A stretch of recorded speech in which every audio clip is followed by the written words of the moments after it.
Hello and welcome back to my YouTube channel.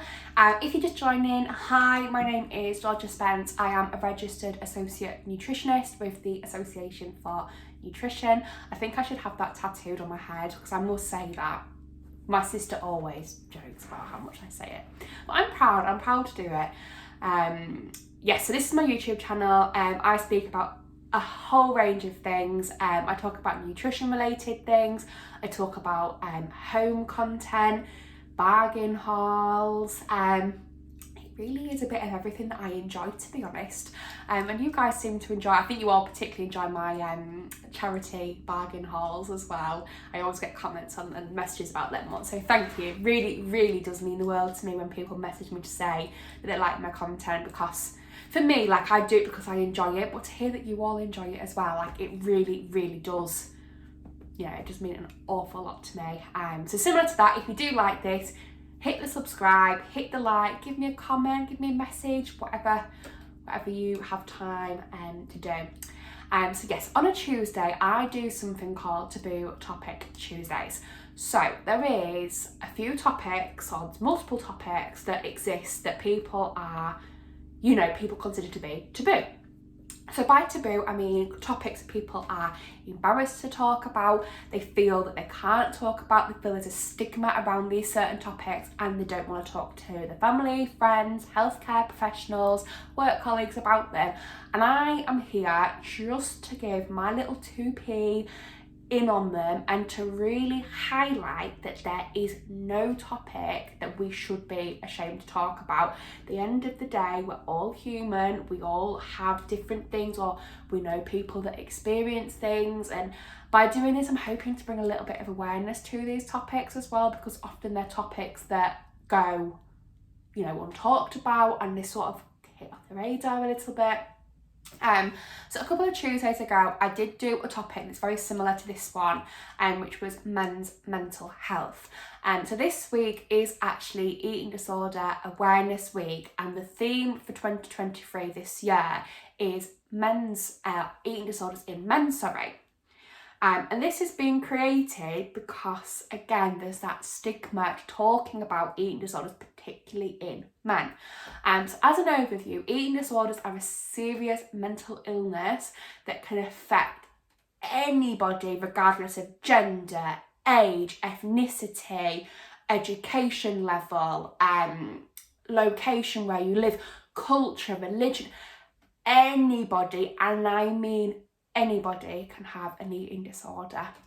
But sticking around the date, obviously going along with the theme of Eating Disorder Awareness Week, I'm going to talk today generically about, or particularly about, men, just with it being a theme. Before this video, I have put a oh my goodness, what's it called? I have put like a little alert up to say, if this is going to trigger you, please don't watch. This again is just me saying, if any, talk of disordered eating, relationship with food, if that is in any way triggering to you, please click off and go on to another video. This is not intended to trigger people. So please, if anything like that is going to trigger you, any conversation about food, relationships with food, disordered eating disorders, please click off and watch something else. I have also put helplines from the Beat, which is the leading eating disorder charity for the UK. I'll put them before the start of the video, as well at the end of the video, and also in the caption box or the comment box. Beat is amazing. It gives free advice, and there's always somebody at the end of their helpline to support you, if you feel you have disordered eating or an eating disorder, or if somebody you're worrying about them, they are there to support you. Okay, so starting off with this video, there is very little research, I'll be honest, in surrounding eating disorders with men. There is definitely a need for more research. However, one research piece which has been, shined upon this Eating Disorders Awareness Week is that 1 in 4 people with a diagnosed eating disorder is a male or identifies as a male. So that's around 25% of people living with an eating disorder. So let's divulge slightly into signs and symptoms. Again, these might be symptoms that you might recognise in yourself. It might be symptoms that you recognise in a loved one, a friend, a family member. So again, if this is in any way triggering, or if these symptoms are actually starting to feel, this might be me, this might be my friend, this might be my brother, anybody else that you would again, beat eating disorders is there, or even people like your GP practice again are there to support you with this. So have a really good little poster, and I will put the link for this poster, and I think it's a really, really good way to sort of remember or to really home in on the symptoms of an eating disorder. And I will make this clear now, not a single person who lives with disordered eating or an eating disorder have the same symptoms. They can be slightly different in different people. Not everyone's going to have all of the symptoms. An eating disorder doesn't discriminate. It is, and it can develop, it can be seen in different ways. There can be different symptoms.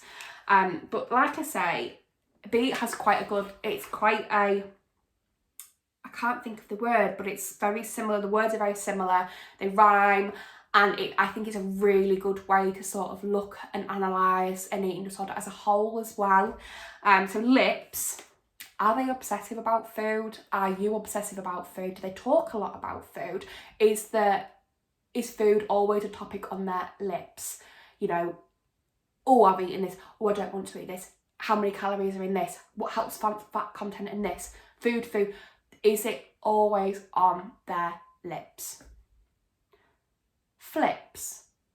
Has their behaviour changed recently? Are they becoming a little bit more irritated? Are they becoming a little bit more reserved? Flips. Hips. Do they have a distorted belief around their body size? Hips. Kips.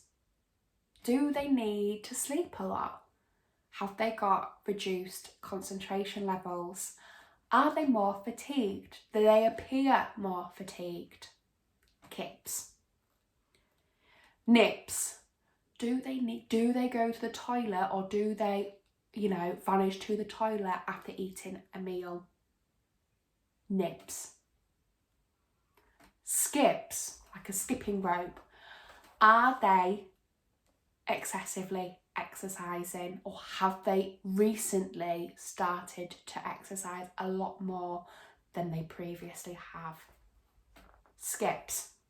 And I think, like I say, and I will put the poster for that, I think that's a very, very, it's quite a holistic view. It's sort of giving you a few, it's not all of the symptoms, but it is a few of the symptoms, and it's a really nice way to really go, okay, lips, flips, hips, kips, nips, and skips. So like I say, this, Eating Disorder Awareness Week is surrounding men. However, I think it's also a really good time to perhaps think a little bit more. Think, am I noticing some of these signs and symptoms in a loved one, a friend, a colleague? Am I noticing them in myself? And if you are, either yourself or somebody else, it's being confident to have that conversation. And I think a lot of the time people are really, really scared to have that conversation with a loved one or a friend or a colleague. If they are a bit concerned, they are, having disordered eating, or their relationship with food is poor, or, you think they have got an eating disorder. And, it can be quite a scary conversation, but it shouldn't be, How are you, this is one of my things that I always say, and I've said it a few times on this. How are you? And if, don't just ask once, ask twice. If you're really thinking, they look a little bit fatigued today, they look a little bit withdrawn, they seem to be talking an awful lot about food. How are you? How are you? Again, to say, oh, I've noticed that you started talking a lot about food. Do you want to talk about that? Or, do you want me to show you some resources? Or that sort of, do you want me to link you into the eating disorder charity page, Beat? Or even, I stumbled across this website the other day, I thought it was really interesting, or, it had some really good resources, and linking them into the Beat website. And perhaps that might be a way that if you don't feel comfortable saying, how is your relationship with food, but linking them into that website, showing them some resources, and just, I found this website, it was, Eating Disorder Awareness Week, and I didn't really know that much about it, have a little look. It was, really interesting, and they had some really helpful resources, and sort of have that conversation, and be, if you ever want to talk about anything, I'm here.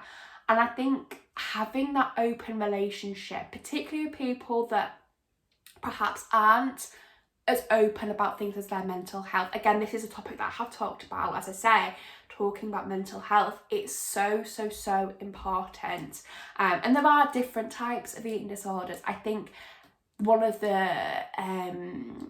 one thing that people assume is that the only eating disorder is anorexia nervosa. And yes, that is the most common eating disorder, but there are others. And again, the Beat website is brilliant. It really goes through the different types, which can help you feel a little bit more clued up, perhaps, if you are going to have that conversation with somebody in your life.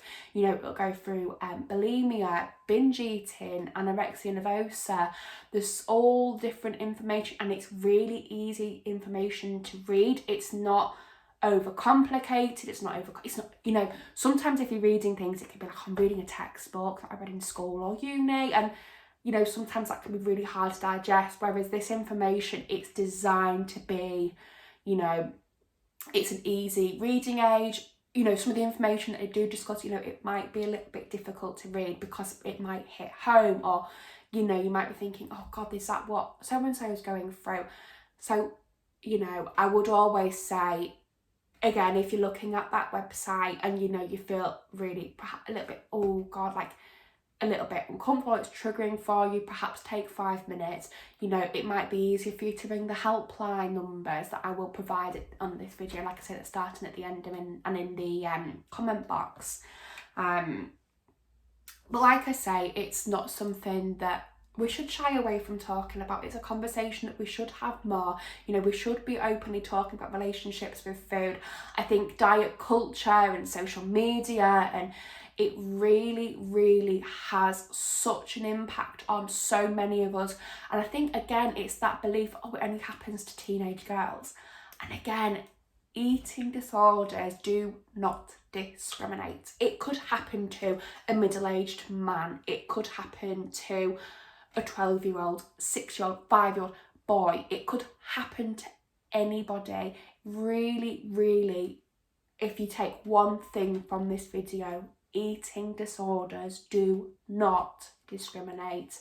Any age, any gender identification, any sexual orientation, any culture, any religion, any belief, any, where you live, your education level, anything, anyone can get an eating disorder.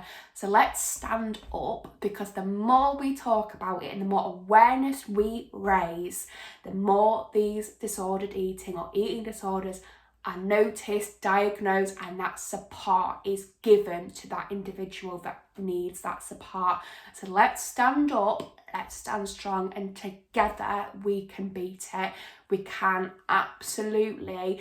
The more we talk, if you have one conversation with your work colleague, that one conversation with your work colleague could transpire into another conversation, and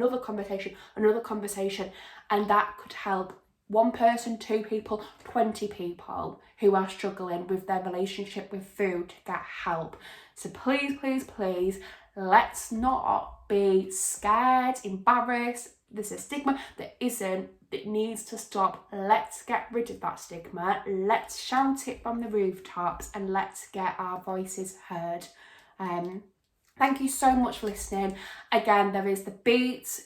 Sorry, I feel like I've spoken about it a lot today, but I think it's so important. It's such a good resource. Beat, which is a leading eating disorder charity in the UK, is amazing. There's NHS web pages that you can look at. I'll put a lot of resources in the comments box for you to have a little nosy if you feel up to it and if you feel comfortable. The helplines, again, are there for you. So there's 3 separate ones from Beat. There's the adults one, there's the young people one, and there's one designated for students as well. So check them out.